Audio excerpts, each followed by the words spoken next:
আমরা private partnership একটি বিষয় চিন্তা করছি।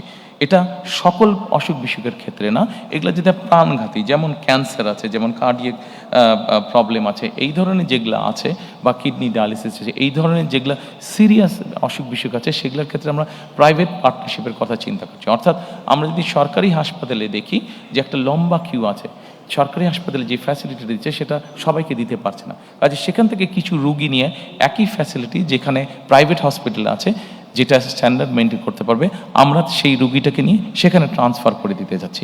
সেটার কস্টটা সরকারের পক্ষ থেকে বিয়ার করা হবে। এইভাবে আমরা পাবলিক পার্টনারশিপ তৈরি করতে যাচ্ছি সিলেক্টেড কিছু অসুস্থতার ক্ষেত্রে, সিলেক্টেড কিছু অসুখ যেগুলা লাইফ সেভিং সর্ট অফ, যেগুলো রিস্ক হয়ে যায় মানুষের জন্য, সেই ধরনের অসুখ বিসুখের ক্ষেত্রে আমরা এই কাজটি করতে, জ্বর সর্দি কাশির ক্ষেত্রে নয়।